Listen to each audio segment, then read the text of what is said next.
Good morning.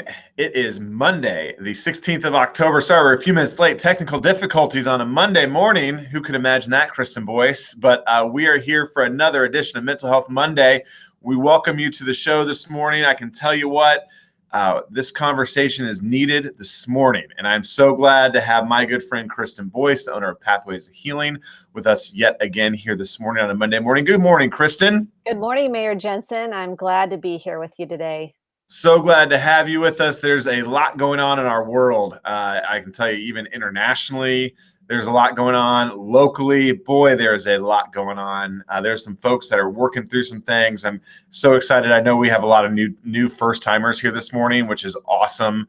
Hopefully maybe this is just a chance to tune in, grab some tools, listen to some good strategy on how to manage some of the things that you're dealing with every day. If you have any questions throughout the show this morning, specifically as it relates to mental health issues or really anything for that matter, feel free to type in the chat. If we can't get to it during the live show, we'll get you some responses later today as well. We're here as a support system for you to work through some of our fears, some of our anxieties going on. So, and I know there's a lot of that out there. So sit back, relax, and enjoy the show here this morning. But before we get started, Kristen, as always, let's get started with one of my favorite exercises with some square breathing. I'll let you take it from here. Thank you, Mayor Jensen. The first strategy I teach every single client is some deep breathing. And right now, when things are heightened, you might feel some more activation in your nervous system. You might feel more triggered. This is a perfect way to start. Now, it's not the end all be all. It's the first step in starting to regulate your nervous system. So the first thing we're going to do, we're going to put our feet on the floor. We're going to inhale through our nose for 4. We're going to try to hold for 4 and then exhale, dropping your shoulders down, releasing on that out breath for 8. So let's do 2 breaths together. So feet on the floor, kind of sit up in your chair, feeling yourself in your chair. If you're standing, just feeling yourself standing, grounding and centering ourselves into the here and now in this present moment. So pressing into your feet, inhale through your nose and release.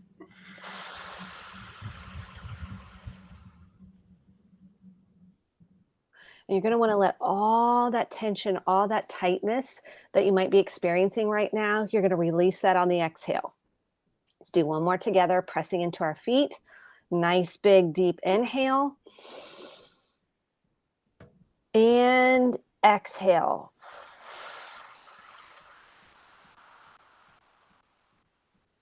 You're just going to notice the difference between when you started and now. I recommend doing 5 to 6 breaths every hour, especially when you're feeling more anxious, you're feeling more activated, you're feeling more triggered.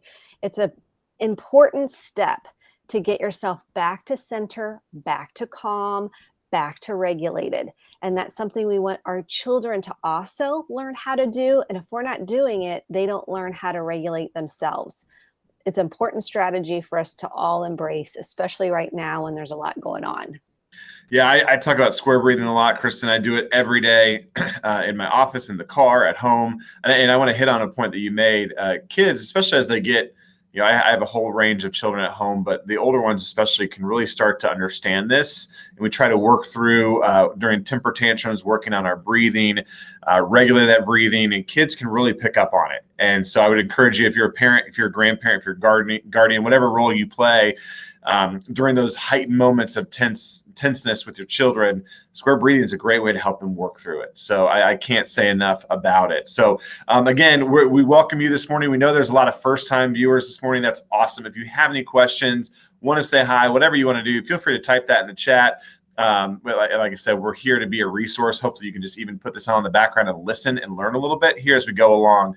So I want to dive in on a topic of uncertainty. And I know there are a lot of folks. I'm not immune to social media, Kristen. I know you're on there as well. You've seen some chats about what's going on in our daily lives, whether it be at work, at home, at school. I know there's some changes there for folks. Not only are we back in school for a new school year, that brings some heightened sense of anxiety. Anyways, I have a kindergartner. We worked through that a little bit. But also then when things change, when things are going one way for a few weeks here in Noblesville or a few days in other school systems and policies change, that uncertainty can bring about a whole host of emotions. So let's start with uncertainty. I want to cover anxiety. I want to cover fear as well. I also want to talk a little bit about modeling behavior as a parent, because I think that's been important as well. But let's start with uncertainty and how we manage that uncertainty. Okay, first of all, let's acknowledge, I'm all about acknowledgement. Let's acknowledge that everyone is so tired and sick of COVID. And what are we doing each day? And then our expectations around how is tomorrow going to go? How is today going to go? We kind of get a sense of what that looks like. And then when we have to shift and pivot, that can trigger some emotions. And how do we manage those emotions? Because what is underneath uncertainty, what is underneath anxiety is fear. Typically it's fear. And if we peel back the layer, we peel back the onion, we ask ourselves, what am I afraid of? Well, of course we all have fear.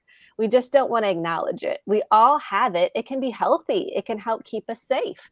It can also be maladaptive when perhaps we're running on the fear of something bad happening because we haven't processed perhaps something happening in our own lives that was scary. It can be from our own childhood. It can be from a trauma. And what I'm seeing right now underneath the triggers is a lot of probably unprocessed emotions around maybe control. Maybe you felt controlled in your childhood. Maybe you felt controlled during a traumatic situation. Maybe you felt powerless. Often as children, we do feel powerless. And if we haven't worked through some of those touchstone moments, some of that trauma that has really impacted us, we haven't been able to grieve it. We didn't feel like we had a voice. We didn't feel heard. We didn't feel cared for. We didn't feel listened to. That can start activating us when certain situations arise, and we can displace perhaps some of that earlier trauma onto a situation or something else.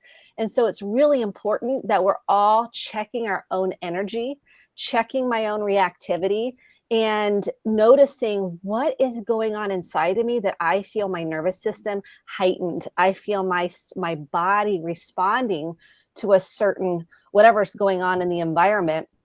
And I always ask myself, this is the number one question. It's not, and it may sound funny. And I realize this may be triggering for some in terms of what we're talking about, but I ask myself, and I have clients ask themselves, how old do I feel? You're like, what? What kind of question is that?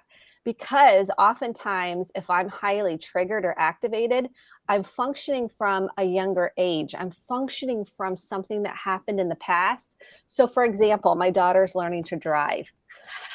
Okay, so we're in the car and we're at the very basic of learning to drive. There's uncertainty, there's fear. I've been in 5 car accidents, mainly with family members, not in my current life. This is growing up.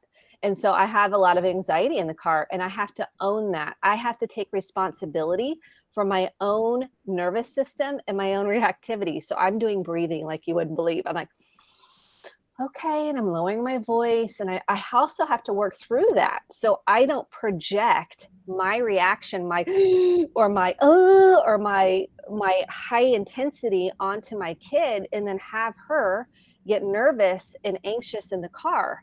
So I'm doing the breathing, and then Mark and I, my husband, will say, okay, when we're in the passenger seat and she's driving, we'll say, okay, take a deep breath. And that's for me too. I'm not telling her, I'm doing the breathing because I need to do the breathing because I need to self-soothe. I need to self-regulate. So I'm giving you a real life example of when I might feel triggered. That's my responsibility to check my energy and tend to what's causing me to feel so triggered. And it's okay for me to feel fear, but I'm responsible for managing it. So do I displace this onto my daughter? Do I yell at the driver ahead of us? Do I scream at my other kid in the car? Or do I take a moment, take my deep breaths? I'm making this sound super easy. It's not. I'm taking my deep breath. I'm working really hard to notice my own anxiety, my own fear. And I have to own that so I don't perpetuate anxiety and tag her with my anxiety. And it can happen, right? I can still get triggered. I can still be like, stop, stop, stop, stop, stop. And then all of a sudden I'm at a 10 because we're not stopping. And then I have to come back to center and regroup. So here's my strategies. One is acknowledge when you are in fear. Acknowledge, hey, we're tired. We've got a lot of fatigue over what's been going on in the world for so long. There's been so much trauma around this. There's been so much divisiveness. I have seen it. I've walked people through it. I have walked people through losses. I've walked through people feeling all kinds of traumas that have come up as a result of this. Let's have some compassion for ourselves and maybe our own response to this, because it's been hard. The second thing is you got to take responsibility for your own reactivity. I can't tell you that enough. We all want to be heard, we want to be understood, and we want to be seen. Sometimes how we go about it doesn't that will not be the end result, because we're perpetuating a heightened sense of fear in other people based on our intensity. So when I self-soothe and I calm, I'm teaching my family to do the same thing. Such important hard work, and I'm practicing it right along with you. The next thing I want to say is boundaries.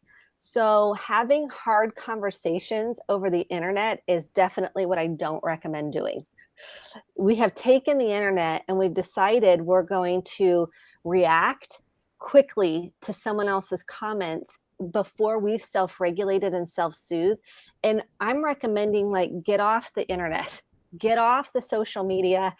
Don't be watching the news. Like, watch what you're consuming. What kind of shows are you consuming? Is that heightening your fear of anxiety?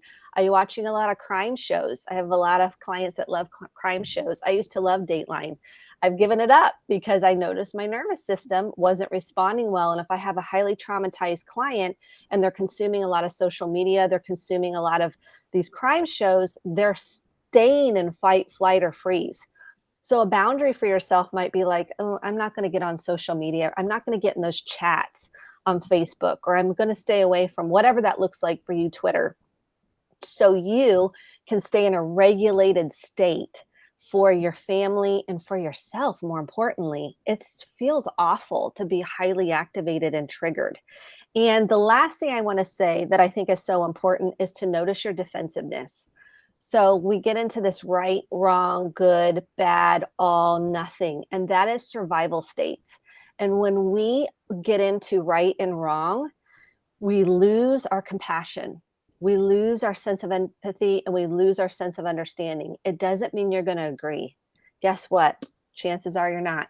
And at the same time, I am trying to self-soothe so I stay regulated, so I can have some compassion, not only for myself. I'm not going to be able to have compassion if I don't have compassion for myself, for other people.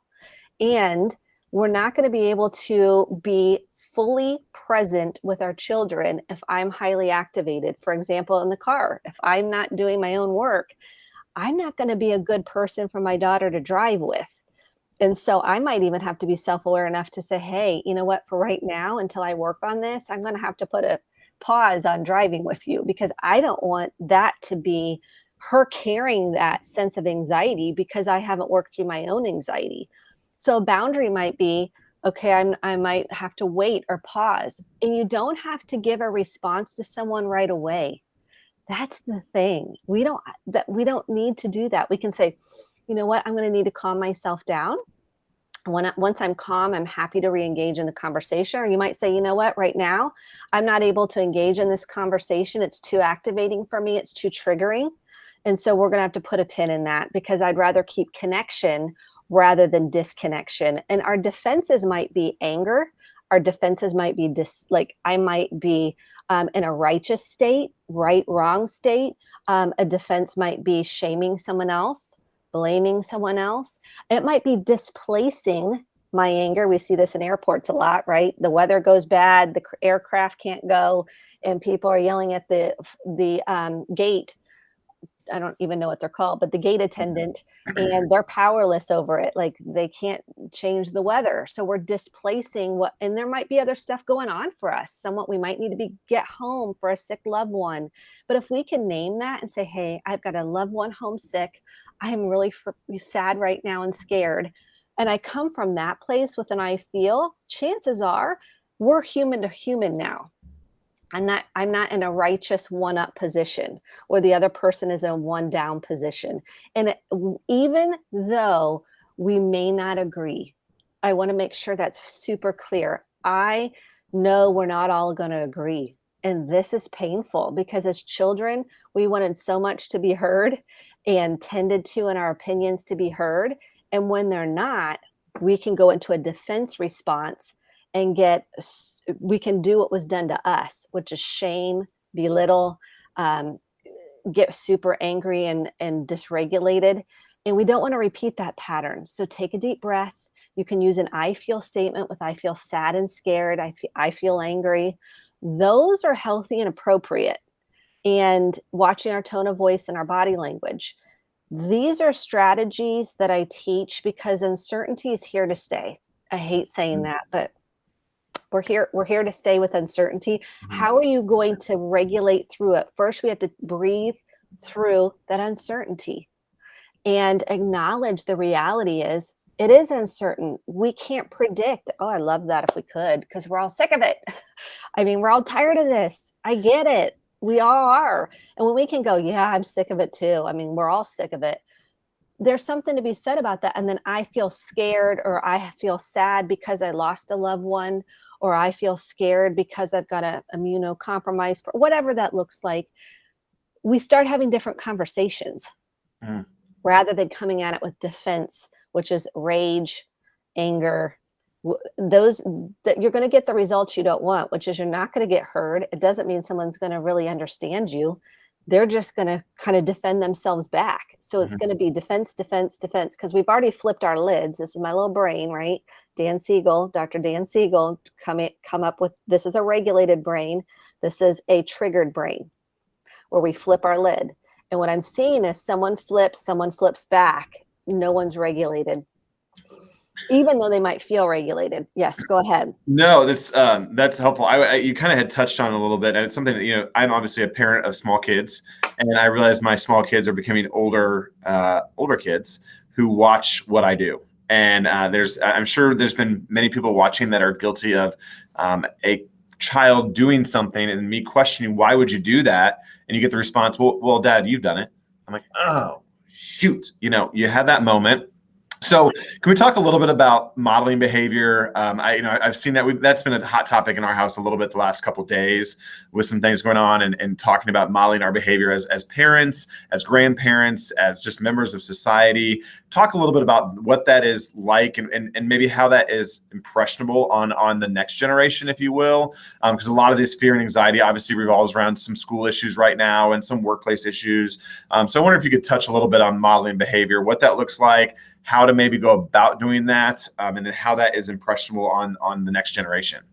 Yeah, here's the first thing I want to say is the parents have the most important job for taking responsibility of what they're modeling for their children, and they're the most impressionable. So you will make the biggest difference in your children's lives based on what you do as a parent. I know it's big. I get it. And I mess up all the time. So let me paint a picture of I mess up all the time and I take responsibility.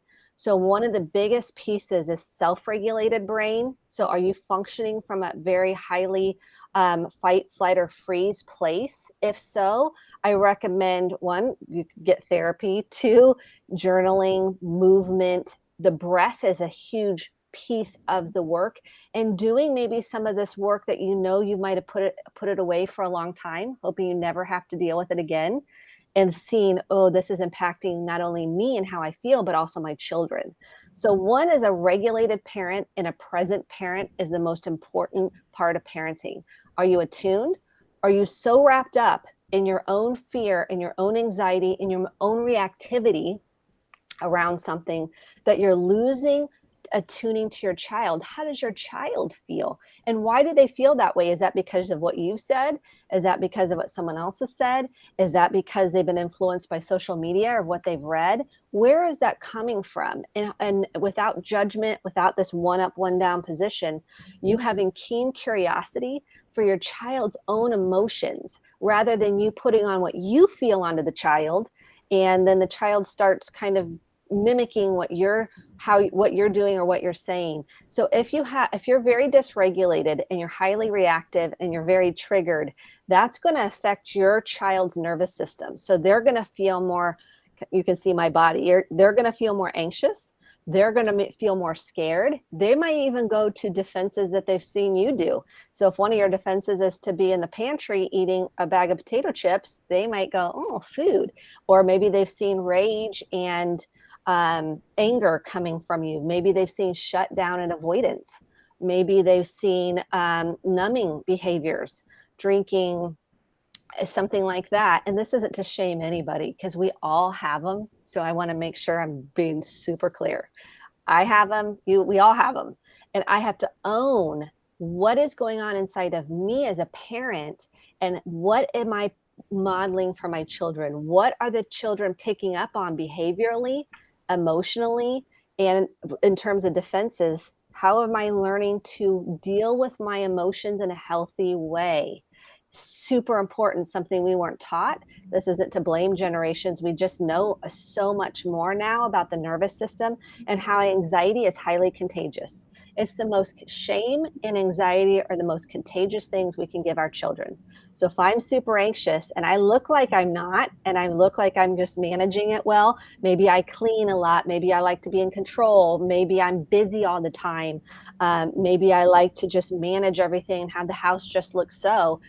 That's because I'm anxious underneath that. Maybe I have to be right because that makes me feel secure. And so we have to acknowledge our own internal state. And a lot of times we disconnect from that. We don't want to connect to our body, but our body gives us a lot of information. So our role as parents and what we're modeling. So if they see me yell and scream at the flight attendant or the gate person at the gate, they don't see a regulated parent. They see, oh, this is what we do when we feel anxious, when we feel mad, when we feel afraid, when we feel upset about anything, instead of using an I feel statement. I know this sounds so like, really, Kristen? I'm like, I know. And it's the most effective way to break generational patterns and to free yourself from that feeling of it not feeling empowered. It's the most empowering thing you can do is to take responsibility for your own reactivity and calmly and in a centered way, in a grounded way, approach that fear and that uncertainty that's really underneath. And it's to acknowledge it instead of bypass it with all our defense mechanisms. Mm-hmm. So that's incredibly helpful. And I just asked that really, again, selfishly as a parent, because it's something that we're working through at our house, making sure that we are not passing on our anxieties or our fears or whatever it may be to the next gen, to our kids, but also then being able to verbalize our fears and anxiety. That's not, I'm not saying we should harbor them inside of us in order to protect our kids from them, but how do we manage that within the house in order to not shed fear or anxiety or concern onto our kids, which I think is really, really important. Can we hone in a little bit? You talked about those people who are quick responders, and we have a lot of that. Social media has really bred that a lot. You know, when you hear something, you want to react, whether it be going and posting, whether it be going and emailing, whether it be pick up the phone and calling, and you know. But if you're somebody who maybe is a known, you know that about yourself. You know you're a quick responder, or you know your spouse or your friend or whoever it may be is a quick responder. Can we walk through maybe some ideas on how to regulate ourselves in that moment? Maybe some things in my back pocket that I know that, hey, this is going to trigger me before I even pick up the phone, before I march down the hallway, before whatever I do. Walk me through maybe some exercises that I can work on. Okay, first of all, everybody's going to go through this because there'll be somebody or something in your life that will cause you to feel heightened anger, maybe heightened fear, maybe disgust. The first thing is I'm going to return you to the breath. So the first thing is to breathe and to give yourself some permission to not respond. right away. Like we always think, I got to text, I got to respond. I don't want them to think I'm being non-responsive. No, my biggest thing is pause. And you can even put a pin in it for a day or two and write out maybe something you would want to say with an I feel statement. Okay, we've worked a lot on this on the show. I feel, and here's your cheat sheet. Okay. These are the core emotions: anger, fear. I'd invite you to really look at these two: fear and sadness and grief. We have a lot of feeling, and our kids are feeling sad over what was before COVID and now what is. And that makes sense. And especially teachers and administrators and children and parents, we all feel it. And it's okay. What are we doing with those feelings? Are we offloading them onto somebody else? Are we processing them? Are we acknowledging them? I feel with a core emotion in there. And so I will write out in my phone or write it out on paper my response. I'm going to sit on it. I'm going to kind of pray over. I'm going to sit with it, be with it before I send it. And I may not opt to send anything. I may think, oh, I better not. I need to own my own stuff. So someone that's they're very like, they process pretty quickly and they want to fire something off. I'm going to invite all of us to take a deep breath and give yourself permission to pause. Don't do it. Just don't do it. Let it go. And don't even go back. My new motto is bless and release. Like bless and release. Have a little mantra: bless and release. Wish somebody well. Have some empathy. Have some understanding. It doesn't mean you agree with them.